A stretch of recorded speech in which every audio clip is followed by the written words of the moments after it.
E aí, o sumo sacerdote pegava este sangue e entrava no lugar santíssimo, uma vez por ano, que é quando ocorre a festa.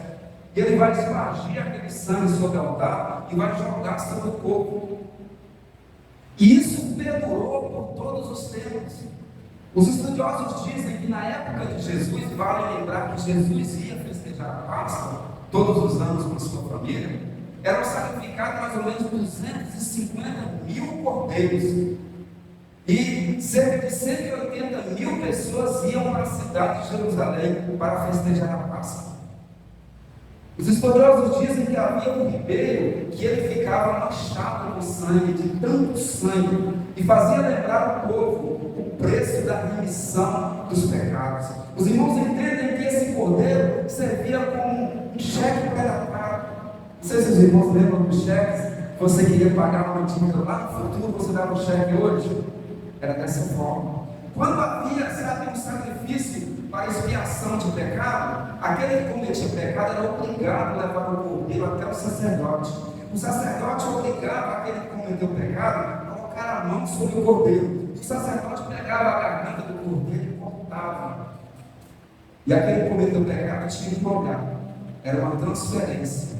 O cordeiro estava levando a culpa no lugar daquele que cometeu o pecado. Ele tinha que assistir e depois tinha que comer o cordeiro inteiramente.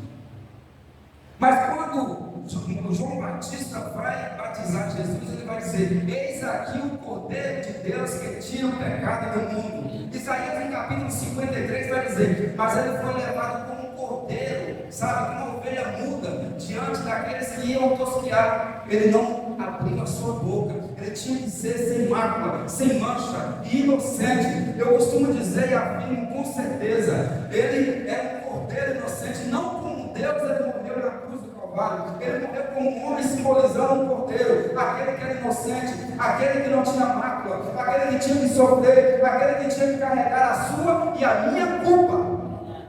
Os irmãos entendem por que quando ele estava lá no jardim do Getsemane sai sangue dos poros dele? É porque naquele momento o pecado da humanidade era sobre ele. Você tem que olhar para Cristo na cruz do Calvário e presenciar ali pela fé a obra que ele fez por mim e por você, o grande amor de Deus. Olha, quando eu assisti o filme Paixão de Cristo de Mel Gibson, no momento em que Cristo expira na cruz do Calvário, a dramaturgia fez com que uma gota de água descesse do céu. Naquele momento simbolizava na dramaturgia, no cinema, que Deus chorou. Deus nunca abandonaria seu filho, mas naquele momento ele abandonou. Jesus vai dizer assim: Pai, por que me abandonaste? Porque o pecado do mundo inteiro era sobre Jesus. E Deus, ele não convive com o pecado. Se entende que ele destruiria a humanidade se não houvesse determinado projeto, se não houvesse determinado um plano. Olha que quando Deus criou o mundo, em certo momento estava juntamente com ele o Pai, o Filho e o Espírito Santo. Ele disse: façamos o homem à nossa imagem, conforme a nossa semelhança. Agora o Filho, ele desce também com toda a concordância. João vai dizer: olha, a respeito de Jesus, no princípio era o Verbo, e o Verbo estava com Deus, e o Verbo era Deus. Todas as coisas que foram feitas por ele, e nada do que foi feito sem ele se fez. No versículo 14 ele vai dizer: e o Verbo se fez carne, habitou entre nós, e vimos a sua glória, como a glória do unigênito do Pai. Porque esta mensagem para mim era tão poderosa, era tão importante, que eu gostaria que no meu lugar estivesse aquele pregador mais eloquente, aquele que consegue transmitir com mais evidência, aquele que consegue trazer uma riqueza, para que nós venhamos entender que o sacrifício de Cristo na cruz do Calvário é o acontecimento mais profundo, mais grandioso e mais importante que ocorreu em toda a humanidade, em todos os tempos. É ele que você deve entender e te garante a vitória. Romanos capítulo 5 está dizendo que a inimizade que havia entre o homem e Deus foi jogada por terra através do sacrifício de Cristo na cruz do Calvário. O diabo perdeu, o diabo não venceu, o projeto dele faliu. Ele tentou te ferir e acabar com a tua e a minha vida. Ele tentou acabar com a humanidade. Mas o amor de Deus era tremendo. Então, Deus te ama demais. Ele deu o próprio Filho por mim e por você. E agora há promessas, agora há certeza. Jesus, ele disse: olha, eu vou para o Pai, mas Mas eu vou preparar para vocês um lugar. Está escrito que haverá um dia em que Ele virá nos buscar. Alguns dizem que está chegando essa hora. Eu também afirmo, as profecias estão se cumprindo. É tempo de nós olharmos para os céus e começar a cantar, e começar a glorificar, porque a nossa redenção está próxima.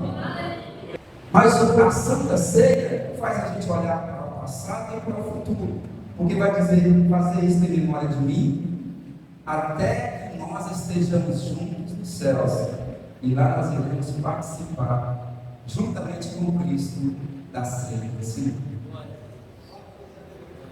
Eu quero deixar uma palavra aqui. Tem muita gente hoje que diz que pode servir a Deus em casa,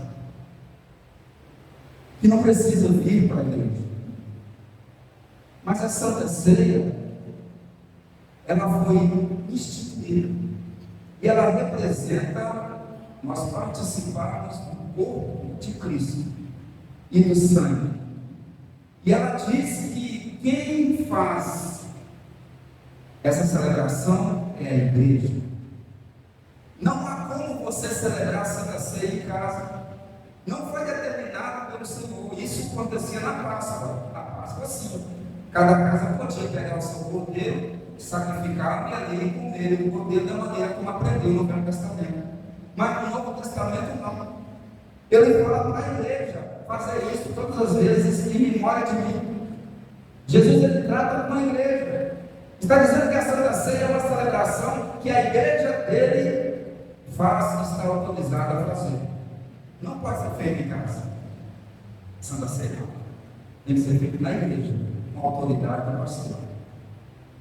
Então não existe que possa ser desigrejado, não. Saiba que Jesus disse: aquele que não participar do meu corpo e não beber do meu sangue, não entrará no reino dos céus. Eu tenho por obrigação participar da Santa Ceia. Existem igrejas que dizem o seguinte: olha, se você ficar 6 meses sem tomar Santa Ceia, você tem que ficar de banco. Porque a Santa Ceia é a segunda doutrina mais importante na Bíblia. Qual é a primeira? O batismo. O segundo, a Santa Ceia. Quando eu não tomo Santa Ceia, a minha salvação está em perigo. Isso é Bíblia. Por isso que a Bíblia diz que para você tomar Santa Ceia, você tem que se examinar a si mesmo. Naquela época, o apóstolo Paulo fala que quando as pessoas tomavam a Santa Ceia, indevidamente provocavam morte e provocavam doenças. Portanto, ele fala assim: olha, cada um examine a si mesmo. E depois coma deste pão e beba deste cálice, porque se você comer deste cálice e comer e beber, se você beber deste cálice e comer deste pão indignamente, será réu de juízo. Porque chamamos a atenção que para você fazer a Santa Ceia, você tem que estar num ambiente de comunhão.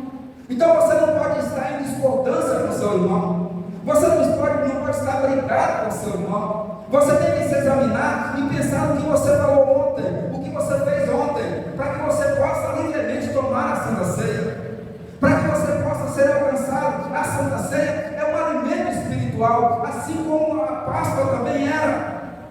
No culto de Santa Ceia, não venha de qualquer maneira. No dia de Santa Ceia, não faça de qualquer maneira. Venha preparado. Então é um momento especial. Venha de coração aberto. Procure alegria no teu coração. Não estou dizendo que isso sempre acontece. Se acaso você brigar por alguma palavra, no momento de se autoexaminar, aí na sua cabeça vem: olha, eu discuti com a minha esposa, discuti com o meu irmão, falei que não devia. Aí naquele momento da Santa Ceia, amanhã eu vou lá pedir perdão. Aí você pode tomar a Santa Ceia. Porque é um alimento que traz força para a vida. Porque nós precisamos ver pessoas sendo curadas. Eu tenho dito que nós precisamos ver pessoas levantando da cadeira de roda. E a Santa Ceia é algo importante para isso. Porque é comunhão horizontal e vertical. Então, para que eu tenha a comunhão vertical, eu preciso da horizontal. Primeiro é horizontal, porque a Santa Ceia, você já lembra do pastor? O costume de trocar os cálices significa o quê? Né? Então, primeiro é vertical, primeiro é horizontal, depois vertical. E a gente precisa do poder de Deus nas nossas vidas. Nós não podemos enfrentar este mundo de qualquer maneira. Maior é que está em vós do que o que está no mundo. Mas tem certeza que Ele está aí? Porque esse Cristo que morreu na cruz do Calvário, Ele é todo poderoso. E Ele pode fazer a diferença na tua vida. Não mais sofrimento, sabe, angústia, depressão. Não mais, sabe, arrogância, né? Tanta coisa, falta de humildade. Ele trabalha no teu ser. E tem promessas para mim e para a tua vida. Eu quero participar do dia que Ele vai vir buscar a tua igreja. Mesmo que eu já esteja a 7 palmos, eu quero levantar os mortos para me encontrar com aqueles que subirão, que estão vivos. Eu quero me encontrar com eles nos ares. E eu quero participar das bodas do Cordeiro, da Santa Ceia com o Senhor. Quem é que quer participar da Santa Ceia com o Senhor? E a vitória é nossa. E a vitória é nossa. Agindo Deus, posso todas as coisas. Amém. O amor de Deus é como um rio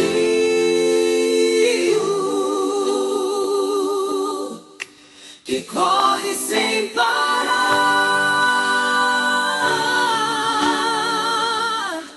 É um amor que nunca há.